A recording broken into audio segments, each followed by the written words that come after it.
Lion et Léopard se quittent dos à dos. Amis sportifs, chers internautes, bienvenue à votre débrief CAN Maroc 2025 sur Aventure TV. Le Sénégal et la RDC font match nul, un but partout au grand stade de Tanger. Sadio Mané à la 69e minute répond à Cédric Bakambu, 61e minute. Alassane Bangoura, les hommes de Pape Thiaw ratent l'occasion de décrocher le ticket pour le deuxième tour. Oui, comme s'annonçait depuis l'entame de cette CAN, on savait nettement que voilà, c'est la finale avant la finale, et voilà, entre ces deux antagonistes aujourd'hui qui nous ont livré un match de ouf, franchement un match que tout le monde attendait. On a vu aujourd'hui les hommes de Pape Thiaw, aujourd'hui franchement ils ont raté l'occasion vraiment de décrocher leur ticket et pour les huitièmes de finale, parce que là tout simplement on avait un Jackson, il fallait toujours encore, et il fallait rater 10 fois avant de marquer un seul but. On connaît très bien parce que là il n'a pas manqué quand même des occasions nettes, mais il ne les a pas malheureusement mis au fond des filets. Et là franchement ce sont les léopards des Congo qui en ont profité et qui ont marqué en premier, et voilà, faire courir les hommes de Pape Thiaw, et derrière le score est là grâce à grâce à la rentrée, à la fameuse rentrée d'Ibrahim Mbaye, et qui a donné l'occasion vraiment à Sadio Mané de marquer son 10e but.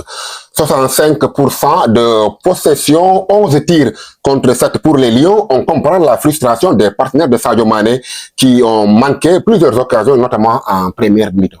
Surtout parce que là il y avait une large domination, vraiment les Lions de la Teranga aujourd'hui, mais très malheureusement on voit que vraiment il manquait toujours, moi c'est que je l'ai reproché à chaque fois, ce manque de réalisme, et franchement ça ne se pardonne pas. Surtout on est dans une grande compétition aujourd'hui, on sait très bien que la CAN c'est animé, la CAN est animée, c'est bien ambiancé, mais aujourd'hui à chaque fois que on a cette facilité de se créer des occasions, mais on a du mal quand même à retrouver le fond du filet, et c'est des choses qu'on doit véritablement rectifier, franchement. Les hommes du match, Sadio Mané, auteur de son 10e but en CAN, mais aussi l'entrée du jeune Ibrahim Mbaye, vous l'avez souligné tantôt. Côté congolais, Meshak Elia et Théo Bogonda ont donné du fil à retordre à la défense sénégalaise. Ah oui. Et franchement, parce que on sait très bien que voilà, Ibrahim Mbaye, le jeune produit de Paris Saint-Germain, et aujourd'hui qui a franchement qui a ébahi avec son niveau de jeu, son niveau des jeux techniques aujourd'hui, et franchement moi je le voyais aujourd'hui comme un deuxième élément Ndiaye, parce que là à chaque fois sa prise de balle, et là franchement il a complètement métamorphosé la rencontre, il a complètement changé en faveur de cette équipe du Sénégal aujourd'hui. Franchement côté congolais également, c'est-à-dire que Bakambu, et qui marque le but, et franchement qui est toujours présent, malgré, en tout cas franchement, parce que cette équipe vraiment c'est une équipe qui n'a pas du tout peur à cette équipe sénégalaise aujourd'hui, parce que là ils ont joué aujourd'hui avec zéro complexe, et là c'est une très belle chose.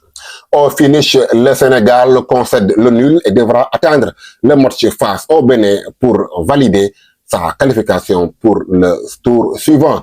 À bientôt pour une nouvelle vidéo débrief avec votre duo de choc sur Aventure TV. À très bientôt.